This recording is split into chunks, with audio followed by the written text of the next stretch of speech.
Ceci est le Soleil. L'histoire abonde de gravures et d'écritures remontant jusqu'à 10 000 ans avant Jésus-Christ, reflétant le respect et l'adoration des peuples à l'égard de cet objet. Et il est aisé d'en comprendre pourquoi. Car chaque matin, le soleil se lève apportant visibilité, chaleur et sécurité, sauvant les hommes des ténèbres de la nuit froide, sombre et remplie de prédateurs. Sans lui, les civilisations comprirent que les cultures ne pousseraient pas et que la vie sur la planète ne durerait pas. Ces réalités firent du soleil l'objet le plus admiré de tous les temps. De la même manière, elles étaient également très conscientes des étoiles. Le suivi du mouvement des étoiles leur permettait de reconnaître et d'anticiper des événements qui ne se reproduisaient que sur de longues périodes, comme les éclipses et les pleines lunes. Ils cataloguèrent alors les groupes célestes en ce que nous appelons aujourd'hui des constellations. Ceci est la croix du zodiaque, une des images conceptuelles les plus anciennes de l'histoire de l'homme. Elle représente le soleil passant figurativement à travers les 12 constellations principales au cours d'une année.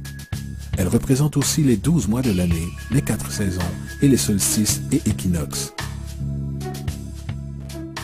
Le terme zodiaque fait référence au fait que les constellations étaient anthropomorphes ou personnifiées comme individus ou animaux. En d'autres termes, les premières civilisations ne suivaient pas seulement le soleil et les étoiles, elles les personnifiaient aussi avec des mythes élaborés impliquant leurs mouvements et leurs relations. Le soleil, avec ses qualités de donneur et sauveur de vie, fut personnifié comme représentant de créateur invisible, ou Dieu. Il était appelé le soleil de Dieu, la lumière du monde, le sauveur de l'espèce humaine. Ainsi, les constellations représentèrent des sites de voyage pour le soleil de Dieu et furent identifiés par des noms, représentant en général des événements naturels observés durant cette période. Par exemple, le Verseau, le porteur d'eau qui apporte les pluies du printemps. Lui, c'est Horus. Il est le dieu du soleil. En Égypte, aux alentours de 3000 ans avant Jésus-Christ, il est la représentation anthropomorphe du soleil et sa vie est une série de mythes allégoriques impliquant le mouvement du soleil dans le ciel. De par les anciens hiéroglyphes en Égypte, nous avons une bonne connaissance de ce messie solaire. Par exemple, Horus, étant le soleil ou la lumière, avait un ennemi connu sous le nom de Seth. Et Seth était la personnification des ténèbres de la nuit. Métaphoriquement parlant, chaque matin Horus gagnait la bataille contre Seth, alors que la nuit tombant, Seth vainquait Horus et l'envoyait en enfer. Il est important de noter que le concept de ténèbres contre la nuit ou de bien contre mal est l'une des dualités mythologiques les plus omniprésentes jamais connues et est toujours d'actualité à de nombreux niveaux. En gros, l'histoire d'Horus est la suivante. Horus est né le 25 décembre, fils de la Vierge Isis-Mérie. Sa naissance fut accompagnée par une étoile à l'est, et à sa naissance, il fut adoré par 3 rois. À l'âge de 12 ans, il était un enfant prodige enseignant, et à l'âge de 30 ans, il fut baptisé par un personnage connu sous le nom d'Anup, et commença alors son ministère. Horus avait 12 disciples avec lesquels il voyageait, accomplissait des miracles tels que guérir les malades et marcher sur l'eau.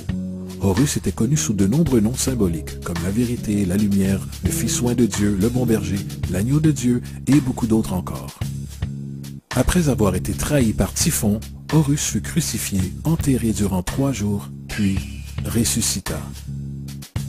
Ces attributs d'Horus, qu'ils soient originels ou non, semblent s'être diffusés dans de nombreuses cultures, car beaucoup d'autres dieux se trouvent avoir la même structure mythologique. Attis de Phrygie, né de la Vierge Nana un 25 décembre, fut crucifié, placé dans une tombe, et après 3 jours, il ressuscita. Krishna d'Inde, né de la Vierge de Vaki, avec une étoile à l'est annonçant son arrivée, accomplit des miracles avec ses disciples et après sa mort, ressuscita. Dionysos de Grèce, né d'une vierge un 25 décembre, il était un enseignant ambulant qui accomplissait des miracles tels que changer l'eau en vin. On l'appelait le roi des rois, l'unique fils de Dieu, l'alpha et l'oméga, et par de nombreux autres noms. Et après sa mort, il ressuscita. Mitra de Perse, né d'une vierge un 25 décembre, avec 12 disciples, accomplissait des miracles et après sa mort fut enterré durant 3 jours, puis il ressuscita. On l'appelait également la vérité, la lumière et par de nombreux autres noms. Il est intéressant de noter que le jour sacré de Mithra était le dimanche. Le fait est qu'il y a de nombreux sauveurs de différentes périodes de part et d'autre du globe qui adhèrent à ces caractéristiques générales. La question demeure, pourquoi ces attributs? Pourquoi la naissance virginale un 25 décembre? Pourquoi la mort de 3 jours avant l'inévitable résurrection? Pourquoi 12 disciples ou adeptes? Pour y répondre, étudions le Messie solaire le plus récent. Jésus-Christ, né de la Vierge Marie le 25 décembre à Bethléem. Sa naissance fut annoncée par une étoile à l'est que 3 rois ou rois mages suivirent pour trouver le nouveau sauveur et pour l'adorer. Il enseignait déjà à l'âge de 12 ans et à l'âge de 30 ans, il fut baptisé par Jean-Baptiste et commença alors son ministère. Jésus avait 12 disciples avec lesquels il voyageait, accomplissait des miracles tels que guérir les malades, marcher sur l'eau, ressusciter les morts. Il était aussi connu comme le roi des rois, le fils de Dieu, la lumière du monde, l'alpha et l'oméga, l'agneau de Dieu et beaucoup d'autres. Après avoir été trahi par son disciple Judas et vendu pour 30 pièces d'argent, il fut crucifié, placé dans une tombe et après 3 jours, il ressuscita et monta au ciel. Tout d'abord, la séquence natale est entièrement astrologique. L'étoile à l'est est Sirius, l'étoile la plus brillante du ciel, qui, le 24 décembre, s'aligne avec les 3 étoiles les plus brillantes de la ceinture d'Orion. Ces 3 étoiles brillantes sont appelées de nos jours de la même façon qu'elles étaient dans les temps anciens, les 3 rois ou les 3 rois mages.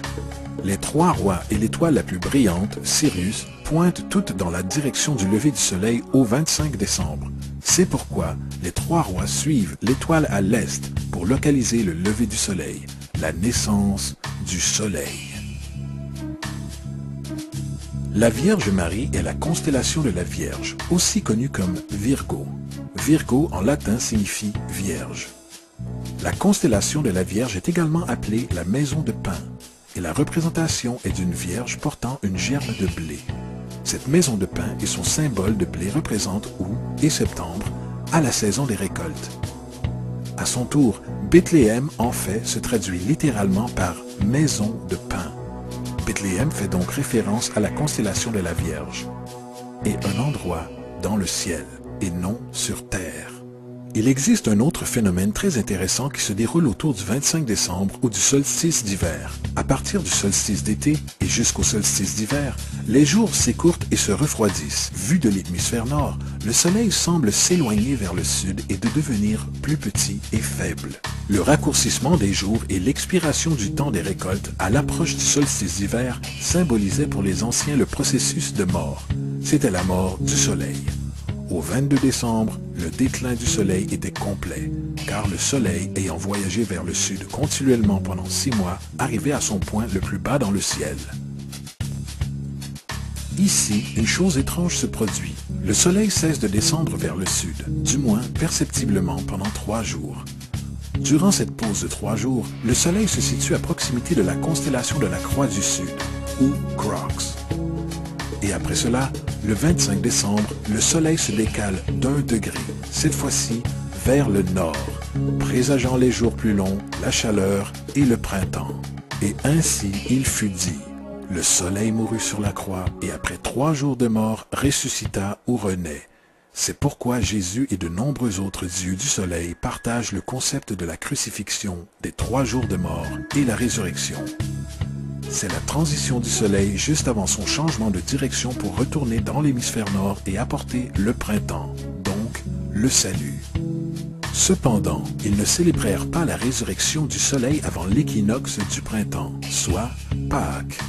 Parce qu'au moment de l'équinoxe de printemps, le soleil vainque officiellement les ténèbres maléfiques, puisque les journées à partir de ce moment deviennent plus longues que les nuits, et les conditions revitalisantes du printemps émergent alors. Maintenant, le symbole astrologique probablement le plus évident de tous concernant Jésus fait référence aux 12 disciples. Il représente tout simplement les 12 constellations du zodiaque, avec qui Jésus, étant le soleil, voyage. En fait, le nombre 12 est omniprésent dans la Bible.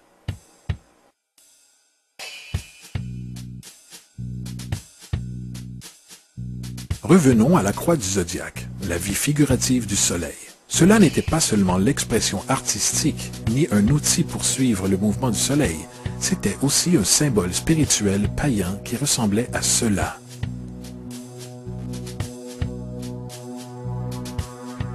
Ceci n'est pas un symbole du christianisme, c'est une adaptation païenne de la croix du zodiaque.